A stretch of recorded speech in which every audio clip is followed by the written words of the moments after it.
Sumainyo ang Panginoon. At sumayo rin. Ang mabuting balita ng Panginoon ayon kay San Juan. Papuri sa iyo, Panginoon.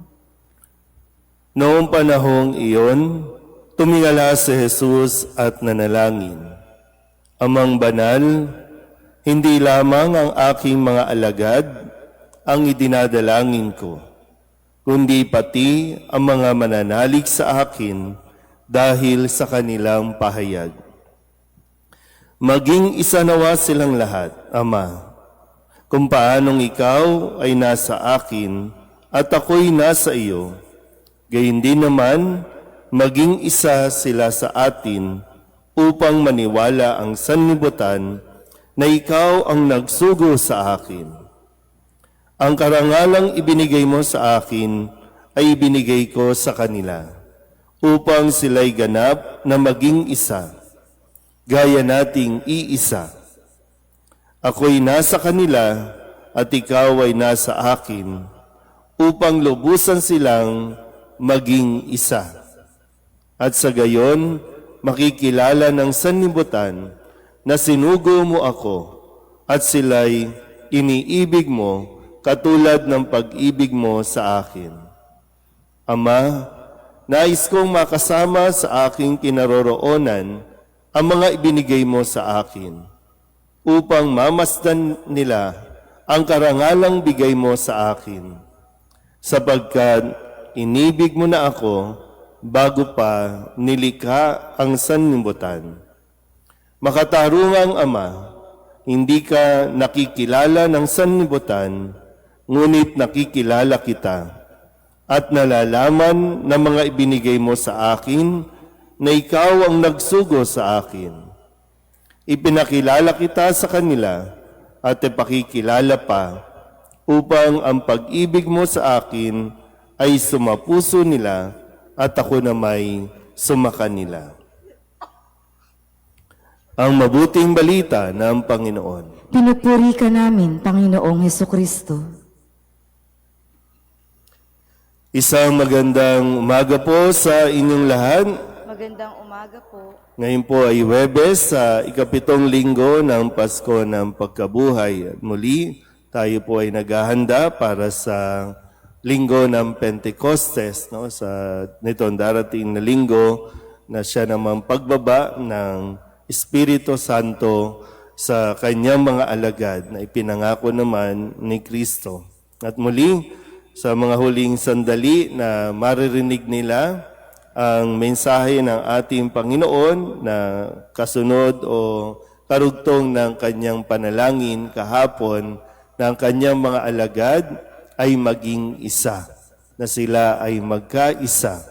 At ngayon, ang bahagi ng kanyang panalangin na sinasabing hindi lang sila kundi ang mga maniniwala dahil sa kanilang pahayag. No, yung mga hindi pa kasapi, hindi pa miyembro, hindi Hudyo, hindi kalahi, ang sino man na mananalig sa Kanya sa pamamagitan ng mga pahayag ng mga alagad, sila rin ay isinasama sa panalangin ni Kristo.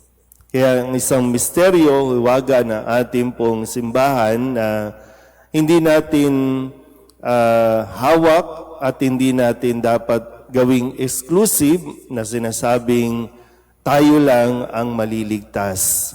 Dahil marami din tao ang naniniwala sa ating Panginoong Hesukristo na hindi sila Katoliko na tinatawag na sa atin, pero sila po ay nananalig at nagsasabuhay din ng mga aral at turo ni Kristo. Kaya meron po tayong tinatawag na ecumenism, no? Yung mga iba't ibang mga simbahan, iba't ibang Christian communities, sila rin ay kasama sa ipinagdarasal ni Kristo na maging kaisa natin. Hindi kinakailangang umanib o maging kasama sa simbahan, kundi ang mahalaga, nananalig at naniniwala at nagsasabuhay ng kanyang mga aral. Kaya maganda nawa, no, na kung paanong ating Panginoong Kristo ay nagdarasal para sa pagkakaisa. Muli ang panawagan sa atin, ipagdasal natin ang ating pong, siyempre, una't higit ang mga lider ng ating simbahan at ang iba pang mga simbahan.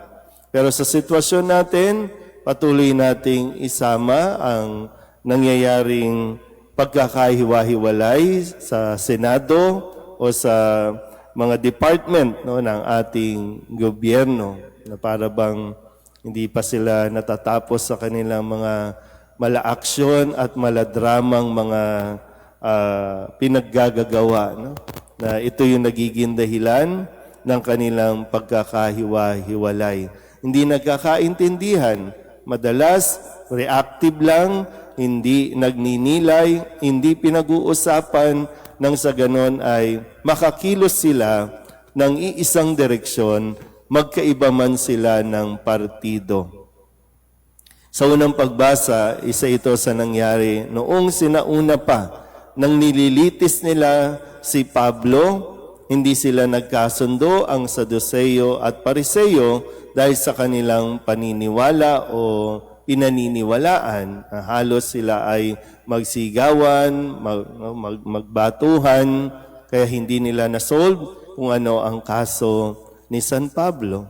So magpasa hanggang ngayon, umiiral pa rin ito kapag mas pinanghawakan natin ang atin pong kinabibilangan at hindi ang katotohanan, wala tayong mararating dahil wala nga tayo sa tamang direksyon.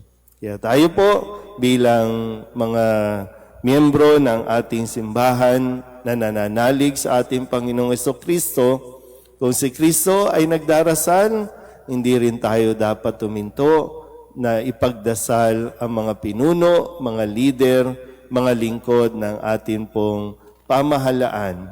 At dalangin din natin nawa sila ay magkaisa, sila ay maging isa tungo sa paglilingkod sa ating bayan. Amen.